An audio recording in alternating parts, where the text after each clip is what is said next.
Oke, assalamualaikum warahmatullahi wabarakatuh. Balik lagi dengan saya Abdur di sini. Jadi sesuai dengan janji saya di video kedua kemarin, teman-teman bisa balik lagi ke episode kedua kemarin. Bahwasanya saya di episode ketiga ini akan fokus ke dimensi.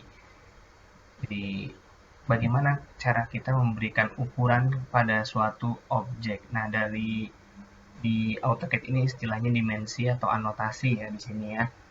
Jadi bermainnya itu di annotate dan dimension di sini. Nah, itu gambar ini yang akan kita coba berikan dimensi, teman-teman semuanya. Jadi di sini enak nih, lengkap. Jadi kita bisa ngasih panjang kali lebar, di sini juga ada diameter. Jadi enak banget kalau kita mau belajar dari gambar kerja ini. Nah, kemarin juga saya janji ke teman-teman semua, saya akan memberitahu apa sih gambar ini, terus ini gambar ini, terus ditaruh di sini, kenapa ditaruh di sini. Sebagai informasi gambar teknik ke teman-teman semua, bahwasanya gambar teknik itu namanya kita melihat suatu benda dalam dua dimensi, tidak bisa kita lihat uh, keseluruhan benda tersebut. Even di tiga dimensi saja, kita tidak bisa melihat seluruh sisi dari objek.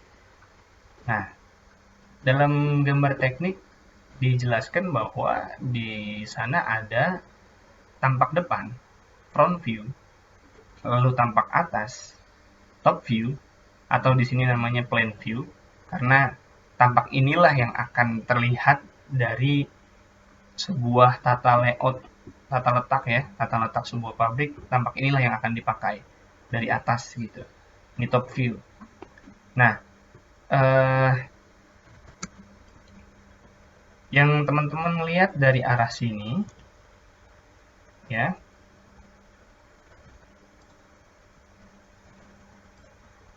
nah itu teman-teman bisa ngelihat di left hand end di sini, ya, atau left view. Yang dan sebaliknya, untuk yang teman-teman lihat dari arah sini, objek evaporative condenser ini ya, yang teman-teman lihat dari arah sini itu bisa dilihat dari right hand end atau tampak kanan yang ada di sini. Nah, ini tampak belakangnya ditaruh di sini sama dia. Nah, itulah sekilas intermezzo ya tentang uh, view dari sebuah objek pada gambar teknik. Oke, langsung aja. Nah, di setiap file awal di AutoCAD itu pasti dimensi di sini. Itu stylenya standar. Kalau teman-teman semua pakai style standar di sini, kita langsung ya DLI ya, dim linear. Yang akan kita ukur adalah dimensi tegak lurus dari suatu objek. Itulah dim linear. Nah, ini udah keluar sebenarnya garis dimensinya. Garis ukurannya udah keluar, tapi nggak kebaca di sini tulisannya. Karena standar bawaan AutoCAD pada dasarnya itu fontnya sangat kecil untuk dibaca. Jadi kita harus zoom berkali-kali, masih nggak ketemu juga gitu kan. Nah, sebagai janji saya agar teman-teman bisa praktis menggunakan AutoCAD, teman-teman nggak usah pusing, nggak usah uh, di sini kita buat dimension styles ya, lalu dimodify, lalu kita setting teksnya berapa. Ini trial error, ini lama teman-teman semua, lama kalau teman-teman semua mau coba setting di sini, trial error. Jadi ini kurang gede, digedein lagi, terus penunjuk garis ukurnya terlalu mepet dengan objeknya. Mendingan teman-teman langsung aja ke, misalnya teman-teman ini sebagai pekerjaan pertama di tempat kerja teman-teman semuanya, teman-teman cari aja file yang udah ada, ukuran yang ideal, garis ukur yang ideal. Nah, ini contohnya, ini contoh di pekerjaan saya udah punya dimensi-dimensi yang di sini sudah jelas, pembacaannya, garisnya sudah rapi. Saya tinggal copy ini teman-teman semua, Ctrl C ya, kayak seperti pada umumnya di Office. Lalu saya paste di sini. Set. Saya klik di sini. Ini tuh stylenya apa sih? Oh, ternyata dia copy of AA. Kita escape. Ya, lalu kita cari copy of AA itu di mana. Nah, udah ada copy of AA di sini. Tinggal kita pakai. Ini kita hapus aja. Atau teman-teman semua bisa langsung aja di sini agar tidak hilang ya copy of AA-nya dari style, langsung dipakai di sini. Nah, ini teman-teman semua sebagai informasi, ini adalah satuan dari milimeter ya. Jadi teman-teman juga bisa setting file kerja teman-teman semua di units. Pastikan yang teman-teman pakai ini unitnya itu benar. Jadi saya nggak memaksa untuk selalu pakai milimeter karena mungkin ada yang pakai inci juga di sini. Nah, ini kan precision inches. Nah, kita pastikan di sini milimeter gitu ya. Dan secara file juga di options.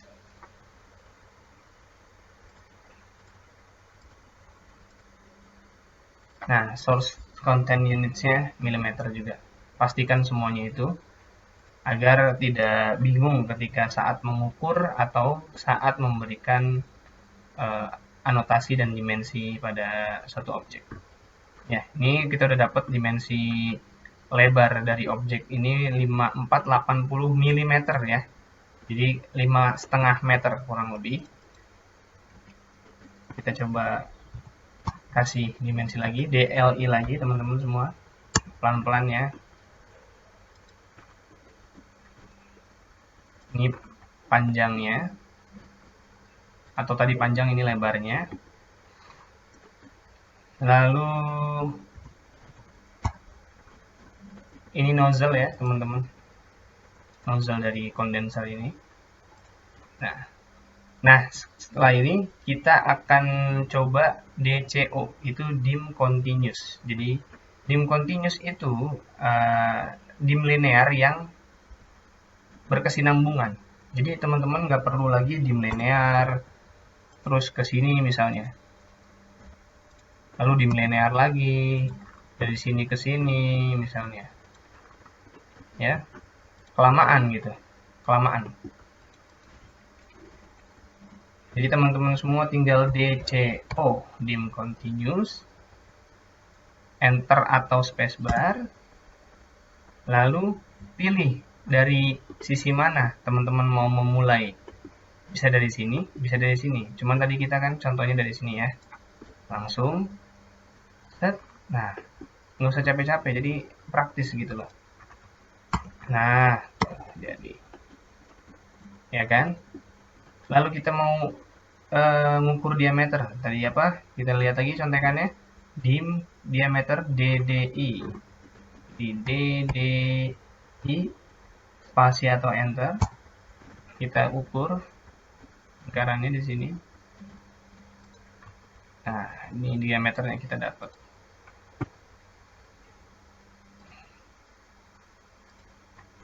Nah, kalau teman-teman semua ada yang saat buka file kok agak sulit memberikan dimensi, contohnya misalkan seperti ini dim linear, bang kok susah ya dapat sudut titik sudut di sini. Itu mungkin teman-teman ada yang lupa diaktifkan. Itu ada di sini teman-teman semua, di object snap. Nah, kalau saya tipikalnya saya aktifin semua agar kursor yang kita arahkan ke suatu objek itu langsung otomatis diarahkan dari AutoCAD-nya. Jadi nggak kabur-kaburan titiknya. Kalau saya matiin semua di sini, ya saya matiin semua contohnya di sini.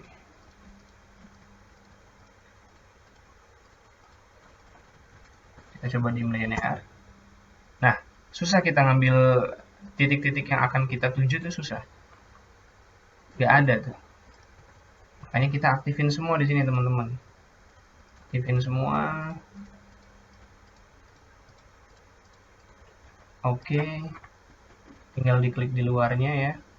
Ini bagi yang masih benar-benar baru belajar AutoCAD, kalian menggeser lembar kerja ini hanya dengan scroll ya. Zoom in, zoom out hanya dengan scroll, lalu scrollnya ditekan untuk geser-geser gitu. Oke, kita lanjut ya. Kita kasih dimensi ini.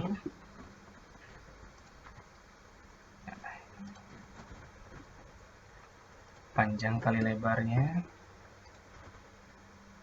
Lalu jarak antar kipasnya. Jadi kalau teman-teman belum tahu, semua ini adalah kipas. Nah, untuk mengulang perintah yang sama dalam AutoCAD, kita tinggal mencet spacebar atau enter. Kalau kita sudah sebelumnya pakai DLI seperti ini,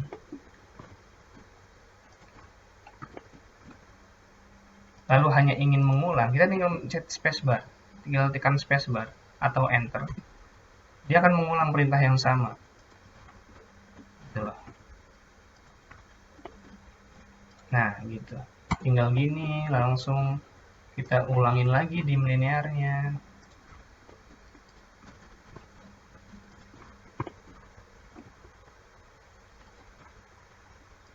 Nah, ini teman-teman semuanya. Iya. Nah, sudah jadi tuh teman-teman. Gampang kan? Karena saya memang prinsipnya di sini biar praktis teman-teman semua, jadi nggak usah setting-setting. Kalaupun mau setting, dirasa dimensi ini masih kurang bagus, teman-teman bisa kembali semua di sini. Tapi ini nggak akan saya bahas terlalu detail, mungkin akan ada di segmen yang lain. Tapi kurang lebih ini yang teman-teman bisa pakai secara praktis di dunia kerja. Ada yang kita lupain nggak? Oh, angular, sudut, angle ya. Demand.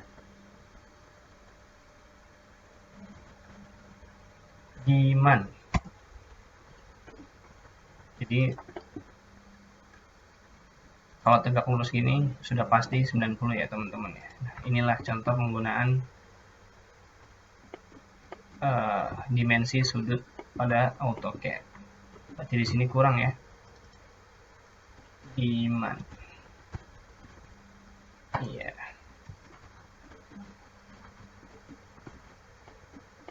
Oke teman-teman semua, paling itu saja yang bisa saya share untuk kali ini. Semoga teman-teman bisa menangkap dengan mudah pelajaran praktis AutoCAD untuk hari ini. Karena saya pengennya simpel-simpel aja gitu, yang diterapkan langsung di pekerjaan itu seperti apa gitu, jadi nggak terlalu banyak teori. Jadi kurang lebih ini yang akan kita pakai di dunia kerja. Iya, itu aja dari saya. Teman-teman bisa tambahkan pertanyaan atau masukan di kolom komentar jika ada yang masih kurang dimengerti atau ada yang salah dari saya. Kurang lebihnya mohon maaf. Itu saja dari saya untuk video kali ini. Assalamualaikum warahmatullahi wabarakatuh.